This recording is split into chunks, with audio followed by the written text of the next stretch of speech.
start now? Fine with me. Tom, are you okay? Yeah, yes, thanks. All right. Absolutely. Okay. Yes, and we are ready to get started. Agenda item 1 is the call to order. It is 1:30 p.m. on October 7th, 2025. I'm Mark Kimball, and I call this meeting of the Citizens Clean Elections Commission to order. With that, we will take attendance. Commissioners, please identify yourselves for the record. Galen Payton. Dina Whistler? Steve Titler. Sam Crump.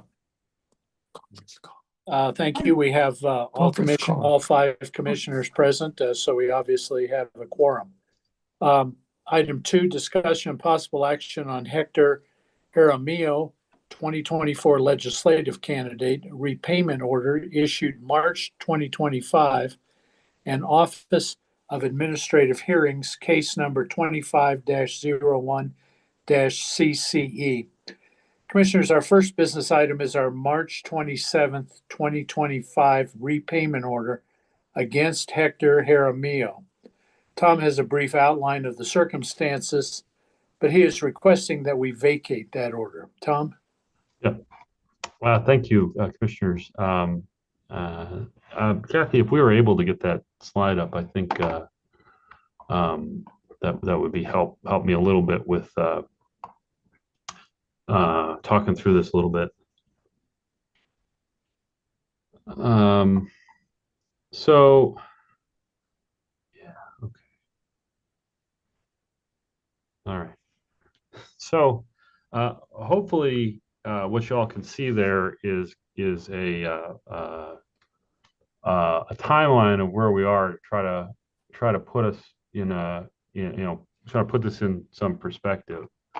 So we've have so the sort of narrative that covers both of these agenda items, and it starts prior to January 2025 when Mr. Jaramillo, who I should note, I heard from him earlier about whether or not he was going to be able to get a break from work to join us. I don't expect that he has, but he did contact me and was trying to work that out. So we had an issue that we've had with a handful of candidates this 2024 election cycle, where folks were not did stop contacting or filing, and then didn't respond to calls from staff or from our auditors. And so among the complaints that were filed, that I filed, was this one against Hector Jaramillo in January. So in January, there's a complaint. That complaint essentially articulates, hey, you haven't filed, and we don't know what's going on with you. You're not responding to the audits. That's not allowed, and lays out all the different potential violations that are there, including the possibility of being subject to repayment. That did not lead to a response, which was our hope. And then in March, we had to make a decision about what to do with in order to get Mr. Jaramillo's attention. And given that there were no filings at that time, we made a decision. I made a decision that said, okay, well, the immediate question is, where's the money? Because without the reports and without any response to the auditors, we don't know where that is. And the most effective way to get that get the attention of anybody is to initiate the proceedings to collect the money. So we did that via a repayment order. We issued that order. You all approved and issued that order in March, and then that day, we heard from Mr. Jaramillo for the first time, and then over the course of the next several months, a couple of things happened. The first thing that happened, is we got well, I don't know if it's the first second, but around the same time, we got both cooperation around providing the documents that we needed to work on the audit, and we went broader. The audit was then broader than the audit we would do just as a matter of course. It was a fuller audit. And those documents were provided to me and relayed to the auditor. At the same time, because the repayment order is this is a real live administrative action that we took. Mr. Jaramillo had a right under the administrative code to or under the Administrative Procedures Act to file an appeal to the Office of Administrative Hearings, which he did. So now a couple of things are happening at one time. There is an appeal to the Office of Administrative Hearings. There is an effort to provide by our auditors to make sure that we have what we need to understand if in fact the repayment order should stand. And then thirdly, there is the outstanding issue in the complaint regarding late filing and related matters.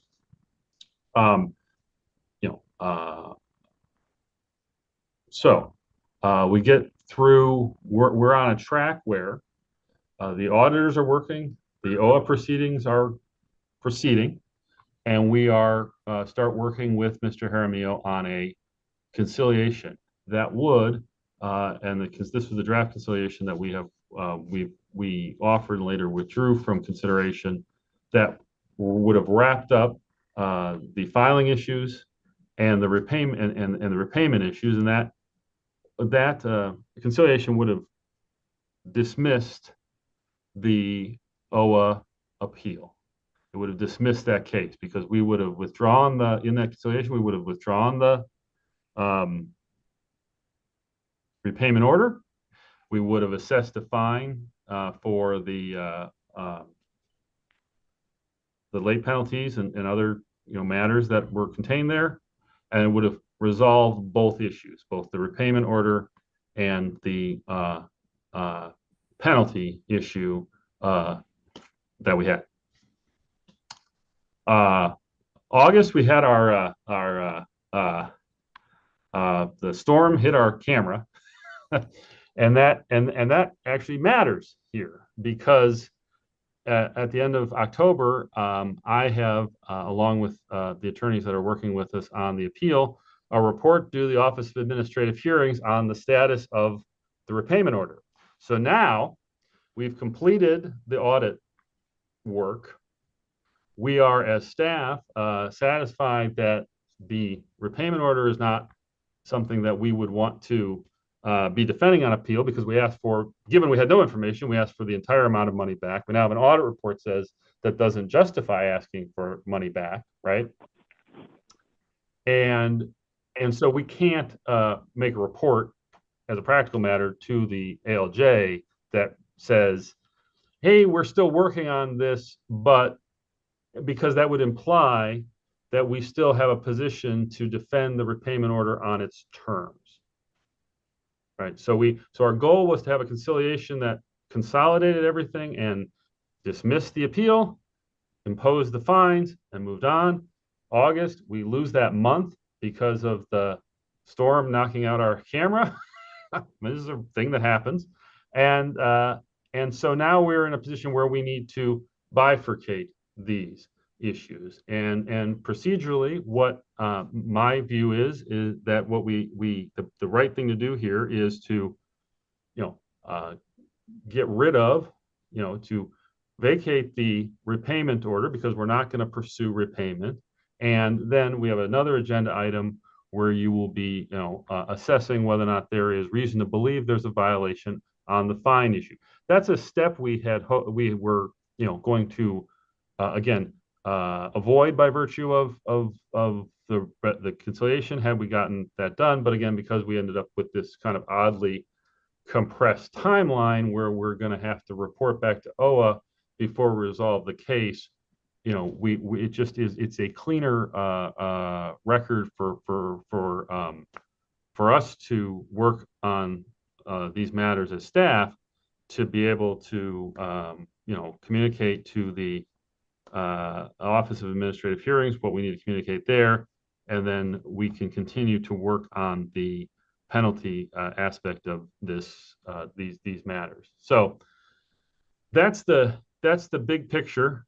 We broke them up into different agenda items, or because they are different agenda items. Insofar as in one case, we're dealing with a decision that has already been made.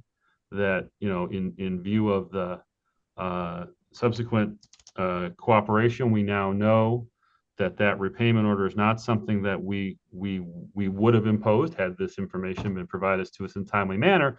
And then in the other case, we, as staff, are recommending that we make a determination that there's reason to believe a violation occurred because right, the failure to file and provide that information, that is the cause of the repayment order having been initiated in the first place. So those are separate questions. One of these we're asking to now clear this one out, and then because we had, because of the compressed timeline we are now under, we will move forward and essentially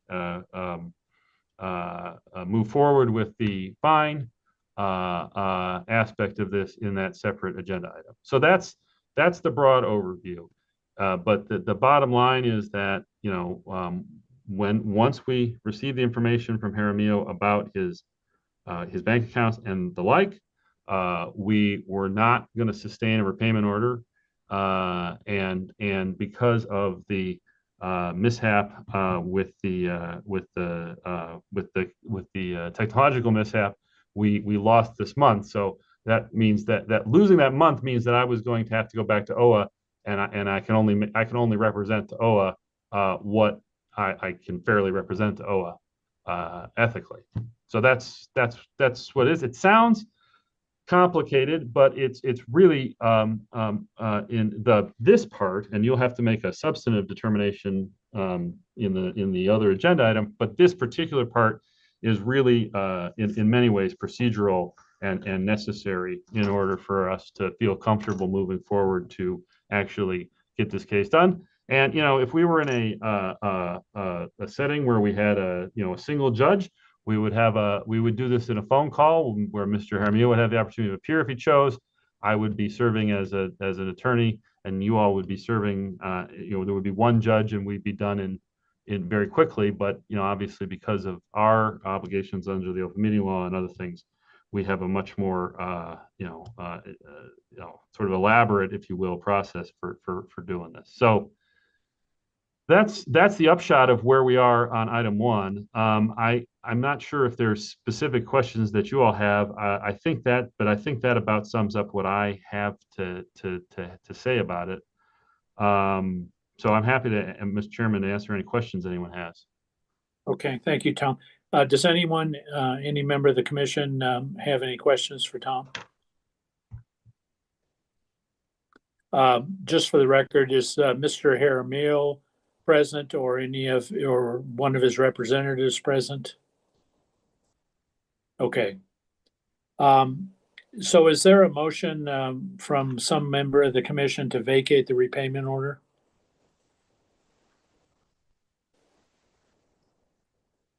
I move to vacate the repayment order that was issued in March of 2025. Thank you, Commissioner Werther. Is there a second? I'll second. Thank you, Commissioner Crump. It's been moved and seconded that we vacate the repayment order. I will call the roll. Commissioner Werther? Aye. Commissioner Crump? Aye. Commissioner Payton? Aye. Commissioner Titla? Aye. Chair votes aye. Chair votes aye. Is approved 5-0. Let's move on to item 3. Discussion and possible action on MUR 25-01 Hector Jaramillo, including Executive Director's recommendation on reason to believe that violation or violations of the Clean Elections Act and rules have occurred. In the package you received outlining the Executive Director's recommendation on whether there is reason to believe violations of the Clean Elections Act and rules occurred. Tom, do you have anything you'd like to add? Mr. Chairman, I would. I want to outline what we're talking about here, so everybody understands what I'm asking for, what I'm recommending, and what I think the right thing to do here is. So, our rules for enforcement provide for essentially an order of proceedings where when we go to impose a fine, we first make the executive director first asks the commission if you will make a determination that there's reason to believe a violation may have occurred. That is, for those of you who've worked, and there are, I think, a couple of you at least, have worked on the in a city or county or state Secretary of State campaign finance context. This is the equivalent of the reasonable cause determination that a Secretary of State's office makes, and then they advance, and then that advances in that context to the AG or the county attorney. In our context, it advances to the a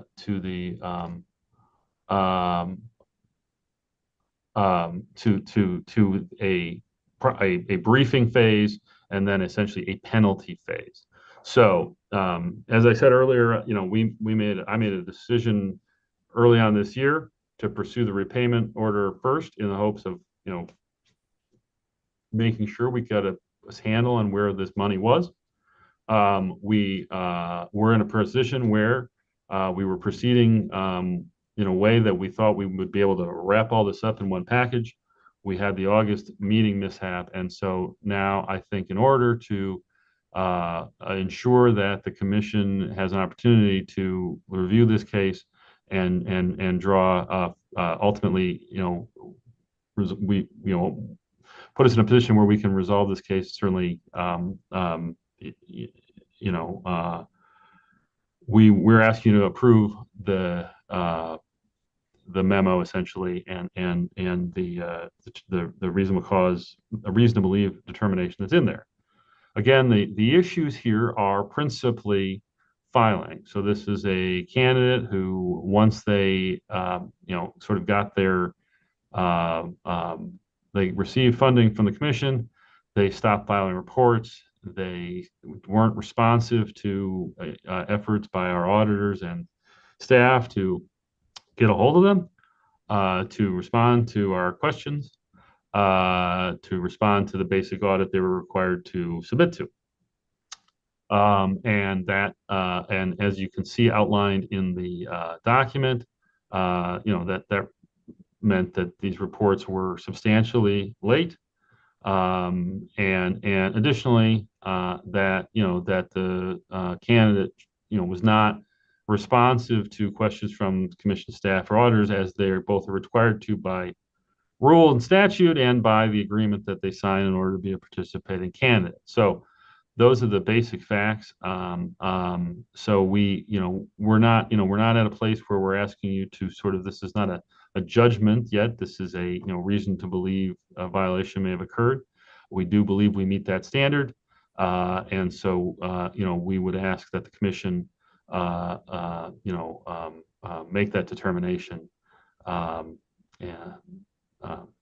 I think that concludes what I wanted to make sure that I put on the record, Mr. Chairman. Okay, thank you, Tom. Is there any discussion or questions from the commission?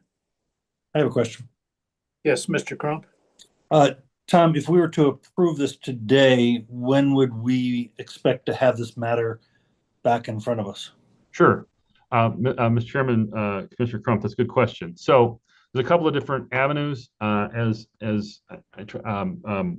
is if we're able to be in a position where there's where we have an agreement that I can recommend to the commission with respect to Mr. Armijo. I mean, we have another meeting at the end of the month, and then we have a meeting in November.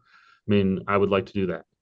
In the event that that's not the case, what the next step would be what's called a probable cause to believe process, and that's really more that's in the nature of where the commission makes a determination to a preponderance of the evidence standard that there has in fact been a violation, and that can, there's a compliance period and the notice period, and then there's a response to that brief. So I would say the soonest that would probably be November. Just it might be a little difficult to make that happen by the end of the month if we end up there. But I think if the back of the envelope math I'm doing, I think the soonest would be November. And certainly our goal as staff has been would like to get all of these, if we can, done before 2026. That's where we are. So I think the best guess would be, I would say my best guess would probably be November either way. My hope would be October if we are in a position where we have something that we are comfortable recommending to you in the form of a administrative settlement. Commissioner Crump, did that answer your question? Yep, great, thank you. Any other questions or discussion from members of the commission? Hearing none, is there a motion to determine there is reason to believe the violations identified in the memo may have occurred? So I move to approve the executive director's recommendation that a reason to believe violation or violations has occurred by Hector Aramia. Thank you, Commissioner Werther. Is there a second? I'll second. Was that Commissioner Crump? Yes. Okay, thank you. It's been moved and seconded that we're going to determine there's reason to believe the violations identified in the memo may have occurred. I will call the roll. Commissioner Werther?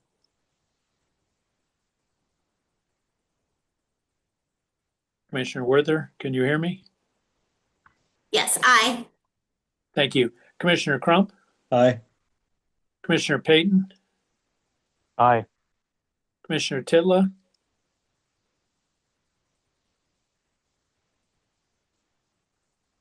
Commissioner Titla, are you with us? Aye.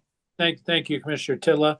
Chair votes aye. The motion is approved 5-0. Thank you, Tom.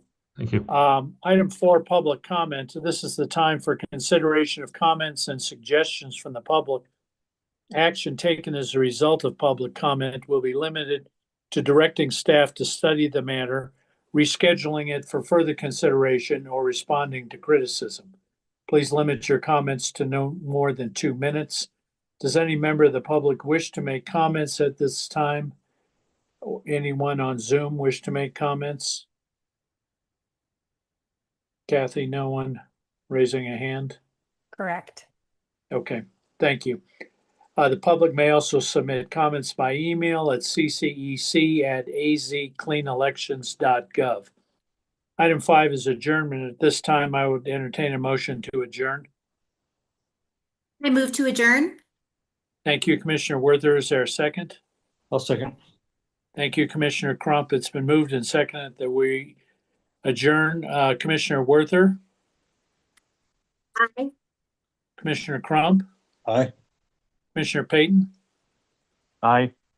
Commissioner Titla, Aye.